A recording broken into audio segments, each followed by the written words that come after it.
रहमानिर्रहीम अस्सलातु वस्सलामु अलैका या सय्यदी या रसूल अल्लाह। अस्सलामु अलैकुम नाज़रीन, मैं हूँ आपका दोस्त साहबज़ादा सैयद मोहम्मद अब्दुल्ला सुल्तान। वीकली हॉरोस्कोप इंसान और सितारे में आपको खुशामदीद कहते हैं। अच्छा, आज हम आपको, चूँकि ये सितंबर का आखिरी दिन चल रहे हैं, तो उनके हवाले से आपको बुर्ज हमल यानी कि एरीज़ के हवाले से कुछ प्रेडिक्शंस करना चाहते हैं और कुछ चीज़ों से आपको रोकना चाहते हैं। तो नाजरीन, सबसे पहले हम शुरू करते हैं नौकरी पेशा अफराद के लिए, जहाँ पर हम तकरीबन देख रहे हैं पिछले सवा साल से 10 मई 2017 से लेकर अब तक नौकरी पेशा अफराद के लिए बहुत सारी प्रॉब्लम्स का सामना हुआ, जिसमें उनको नौकरी से निकाल देना, सीनियर के साथ लड़ाई झगड़ा और नौकरी का ना मिलना, मिल के फ़ौरन छूट जाना, या ऐसी सिचुएशन कि नौकरी एक जगह पे आप कर रहे हैं लेकिन उस पर तनख्वाह का ना मिलना।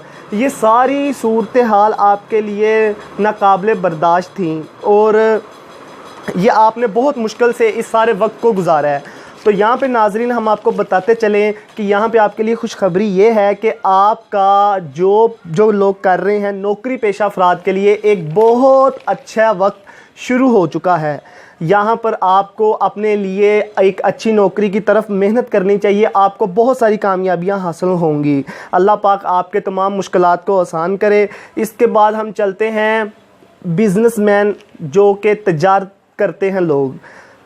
यहाँ पे आपको थोड़ा सा ना बजट को कंट्रोल करने की ज़रूरत है, क्योंकि आप कम आमदनी में ज़्यादा खर्चात करेंगे, जिसकी वजह से आपको प्रॉब्लम्स आएंगी।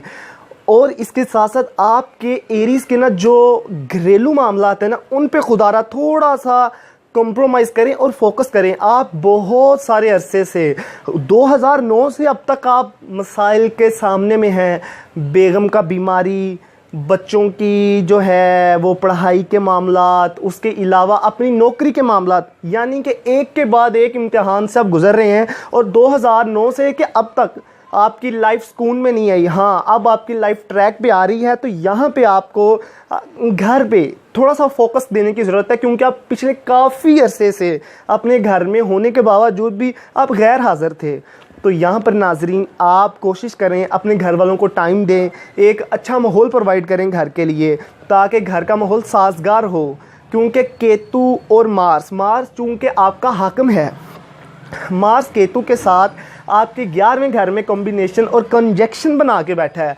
यहाँ पर आपका गुस्सा करना, लड़ने का दिल करना, चिड़चिड़ापन, लड़ाई झगड़ा, खाम खा का तबीयत में गुस्सा आ जाना उकसाएगा आपको यहाँ पे। तो इसलिए यहाँ पे आपने परहेज़ करना है। बहन भाइयों के साथ आपके इख्तलाफात पैदा हो, तो बहन भाइयों से आपके यहाँ पर शदीद इख्तलाफात होंगे।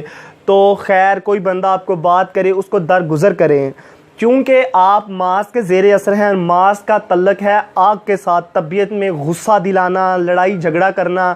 अक्सर ऐसा होता है कि आप लोग घर में बैठे हैं, किसी खुशी के फंक्शन की बात को डिस्कस कर रहे हैं, लेकिन उसका इख्तिताम लड़ाई पर होगा। इन सब चीज़ों से गुरेज करें। एरीज़ अपने जज्बात पर काबू रखें। और यहाँ पर आपको ना मंगल के दिन का सदका देना लाजमी चाहिए। मंगल के दिन आपको लाल रंग का सदका देना चाहिए, जिसके अंदर कोई भी चीज़ हो सकती है। लाल कलर का सेब, लाल रंग का अनार, इसमें लाल एक दाल भी आती है। इसके अलावा गुड़ वाले चावल, नारियल आप सदका करें, क्योंकि सदका मुसीबतों, परेशानियों और बलाओं को टाल देती है।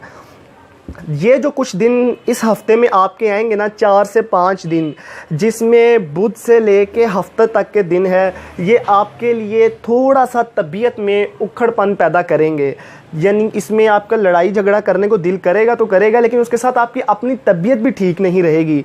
आप कोशिश करें कि अपने आप को मसरूफ़ रखें, लड़ाई से परहेज़ करें। अल्लाह पाक आपकी मदद फरमाएगा इंशाअल्लाह ताला। और सदका खैरात ज़रूर करते रहिएगा। अल्लाह पाक हम सबका हामी और नासिर हो। इंशाअल्लाह ताला अपनी अगली वीडियो के साथ आपके साथ जल्द हाज़िर होंगे। अपना बहुत सारा ख्याल रखें। अल्लाह हाफिज़।